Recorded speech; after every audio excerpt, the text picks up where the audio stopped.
When I got sick and needed surgery, my husband's mother called and asked, "Do you really need the procedure, or are you just tired of housework?" I played her message on speaker. My husband said, "She's just worried about you in her own way." So I recovered at my sister's house instead, and when she called to visit, I told her the hospital lost her visitor pass. Permanently.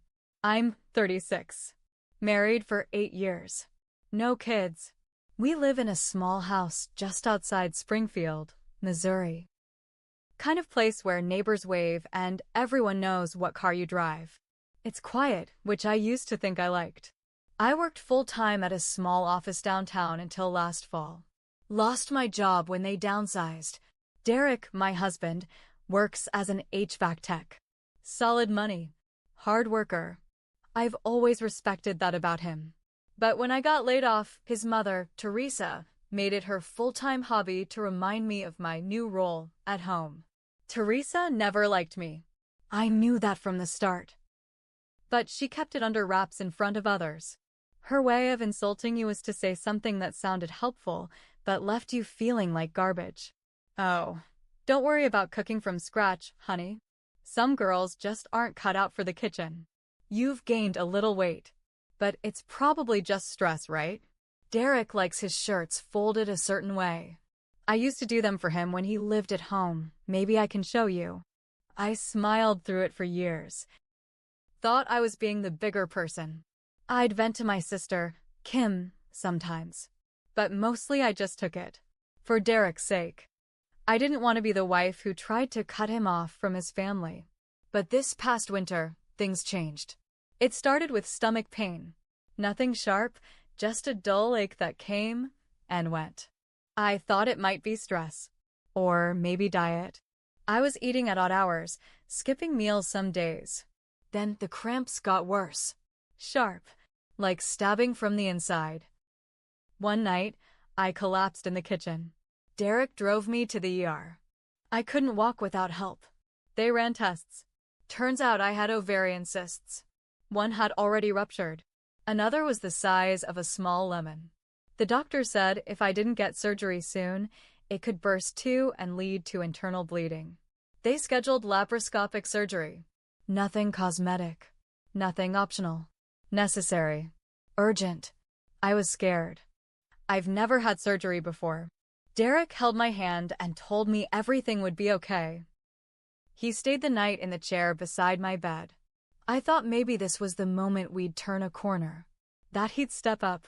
That his mom might finally stay out of it. Then came the voicemail. It was the next morning. I had just come out of a groggy nap. Derek had gone home to shower. My phone buzzed. It was a voicemail from Teresa. She hadn't even sent a text first. I played it, lying there in that hospital bed. "Hi, sweetheart. Just calling to check in. I heard you're having some sort of procedure? Just wanted to ask if you really need it, or are you just tired of doing housework and figured this would be a nice little break? You know how doctors like to overdo things these days. Derek works so hard, and he's probably worried sick. Anyway, hope you're enjoying the attention. Get well soon." My mouth literally fell open. I played it again. Slower this time, to make sure I wasn't hallucinating from the pain meds. Nope. That's exactly what she said. When Derek came back later that evening, I didn't say anything at first. Just handed him my phone. "Play it," I said. Out loud. He listened. Didn't flinch. When it ended, he handed the phone back to me and shrugged. "She's just worried about you. In her own way." I sat there, stunned. Worried? She accused me of faking surgery to avoid chores. He sighed. "You know how she is." "Yeah," I said quietly. "Now I really do." That night, I changed my emergency contact info to my sister, Kim. I asked the nurse if she could help me update my records. She said no problem. I didn't tell Derek. After surgery, when they discharged me, I had Kim pick me up. I had told her everything. She brought a blanket and hot tea and helped me into her car like I was made of glass. Derek was texting me, asking when to pick me up. I didn't reply. I sent him one message later, I'm going to recover at Kim's. I don't want to be around people who think I faked this. He didn't answer for a whole day. Then just sent, I didn't mean it that way. You're overreacting. Teresa called the hospital the next morning. Wanted to visit. Said she was family. I told the nurses, I don't want that woman near me. I don't want her voice, her perfume, or her judgment anywhere near this room. They marked her as no visitor allowed. When she called back later, the nurse told her the hospital couldn't locate her visitor badge. We think it's lost, she said sweetly. Permanently. I could have cried from joy. She tried to visit me again 2 days later. Showed up with a fruit basket. Got stopped in the lobby. I heard she yelled at a security guard, saying, I'm the mother-in-law. Didn't matter. She called me from the parking lot. I didn't pick up. Derek called later and asked if we could talk things through. I told him I needed space. He showed up at Kim's place 3 days later, holding soup. Like that would fix things. Can we talk? He asked. She didn't mean it like that. She's from a different time. I don't care what time she's from. She talked down to me while I was on a hospital bed. And you let her. You're blowing this up, he said. It's family. Families fight. No, I said. Families protect each other. What you're defending. That's not love. That's manipulation. He walked out. That night, I emailed a divorce lawyer. Kim let me stay in her guest room as long as I needed. She didn't ask too many questions. Just brought me tea, helped me bathe those first few days, and kept Teresa's name out of her mouth unless I brought it up. 3 days after Derek walked out, I got a text from him. We should talk. Things are getting out of hand. My mom's upset. She didn't sleep last night. That was the whole message. Nothing about how I was sleeping. Nothing about the pain I was still in. Just that his mother had a rough night, as if she'd been the one cut open. I didn't reply. A week later, I got a notification from our joint bank account. A $2,500 transfer. To Teresa S. No note. No heads up. I called the bank to ask if it had been flagged as fraud. They said no, my husband had authorized it himself. When I confronted Derek, he said, she needed help with her roof. It's leaking. So you took money out of our savings? While I'm healing from surgery. She's my mom, he said. She's always been there for me. I laughed. You mean when she was telling me I was faking my health problems to avoid chores? He snapped. You're blowing this all out of proportion. You've always been too sensitive about her. I had a cyst rupture inside me, I said. That's not sensitive. That's critical care. He just rolled his eyes. That same night, Kim found me sitting on the edge of the bed, shaking. She sat next to me and said, you have to do what's right for you. Don't let guilt stop you. And I didn't. I went to the lawyer the next day. We started the paperwork. I wanted a clean split, but I made one thing clear. I was going after my share of the savings, and I wanted to document the transfer to Teresa. Every penny. A week later, Teresa showed up at my sister's house. Uninvited. She knocked, then banged on the door, yelling my name. Kim was about to open it, but I stopped her. We stayed silent while Teresa kept yelling. You're tearing this family apart. Derek's heartbroken. You should be ashamed. Then she screamed, you'll regret this. You won't find another man like my son. Eventually, she left. But that wasn't the end of it. 3 days later, I got a letter from Derek's pastor. A handwritten letter, saying he was deeply disappointed to hear about our troubles and that a good wife honors not just her husband, but his family. I hadn't even told my own pastor yet. I called the church. Yep, Derek had asked him to reach out to me. Behind my back. So now I was being shamed by religious leaders, my own husband, and a mother-in-law who still hadn't said one word of apology. That's when I decided to dig deeper. I logged into our shared cloud drive. Derek never changed the password. That's when I found the folder marked Mom's House Reno. Inside? Receipts. Plans. Screenshots of texts. They'd been planning to give her $10,000. $10,000. While I was recovering in a guest room, they were getting ready to redo her damn kitchen. I printed everything, and I sent it straight to my lawyer. The day after I sent the files to my lawyer, Derek called. First time I'd heard his voice since he stormed out of Kim's. His tone was calm, almost too calm. "I think we should pause the legal stuff," he said. "This is getting ugly." I almost laughed. "It was ugly when your mother accused me of faking a surgery, Derek. She didn't mean it that way." "You keep saying that," I said. "And it keeps meaning nothing."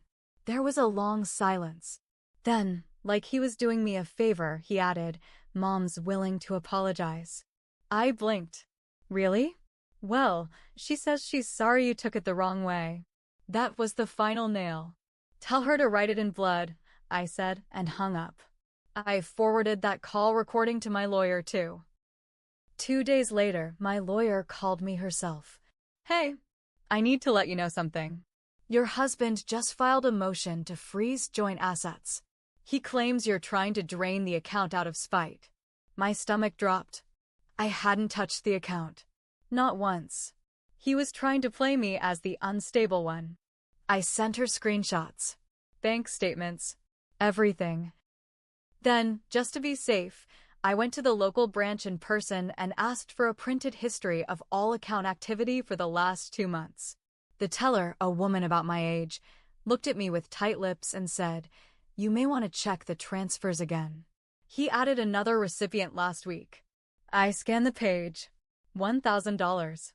Sent to J. Patterson. I didn't recognize the name, but the last 4 digits of the account were familiar, because it was Kim's ex-boyfriend. The one Teresa always said was more ambitious than my brother-in-law, the guy who had borrowed money from Derek 3 years ago and never paid it back. Now Derek was funneling cash to him. I sent that to my lawyer too. That night, Kim sat down beside me and said, "He's getting desperate. And when people get desperate, they get sloppy." "I know," I whispered, "but it still hurts." She hugged me. "Then make sure the hurt counts for something." I stayed up that night. Couldn't sleep.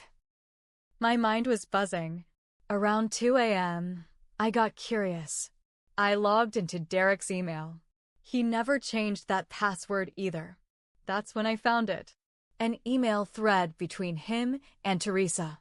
Subject line, "Plan B if she won't come back." It was dated 4 days after I left the hospital. They talked about me staying with Kim, how it was a bad look, and made people wonder. Teresa had written, "We need to keep things quiet. If she makes this into a public drama, it could hurt Derek's job. Maybe tell her the church wants to mediate? Keep her in line." Then Derek replied, "She's too emotional right now." "I'll try guilt. If that doesn't work, we play legal." Play legal. Like it was a game. I took screenshots of every email, sent them straight to my lawyer. Then I logged out, shut the laptop, and sat there for a while, just breathing. The next morning, I filed an emergency motion, froze the rest of the joint funds, asked for a formal separation of finances. I also added a line to the paperwork, all funds gifted to Teresa or affiliates to be considered marital assets until final division. Derek showed up at Kim's again later that week. This time, I didn't open the door. He left a note instead. "We don't have to go through all this. Let's be adults. Come home." I took a photo of the note, then burned it in Kim's kitchen sink. That night, I sent an email to Derek. Subject line, "Home is wherever you're not." It took 6 more weeks to finalize the divorce. Derek didn't go down easy. He fought every step, tried to play the victim, told the court I had abandoned the marriage, said I was unstable and hostile toward his family.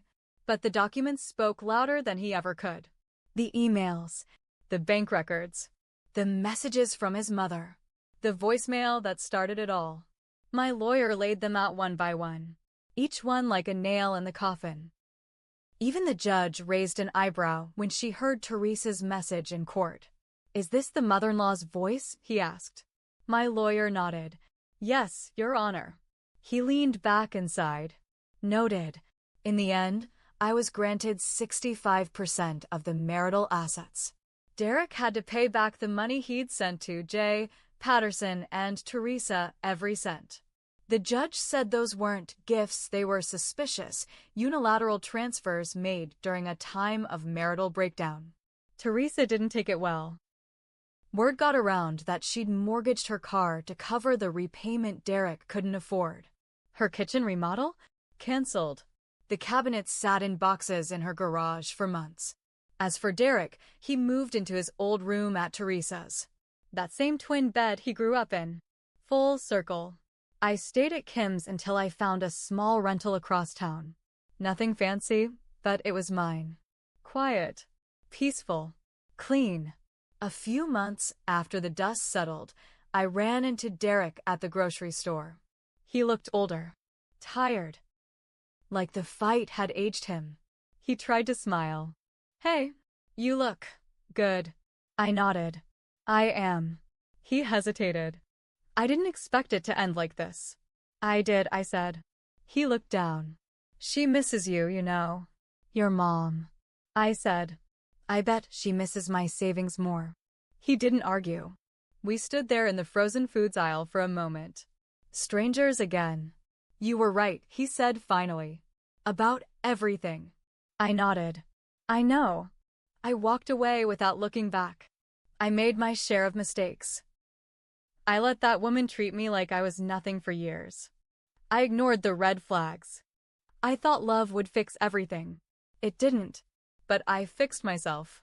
And in the end, that was more than enough.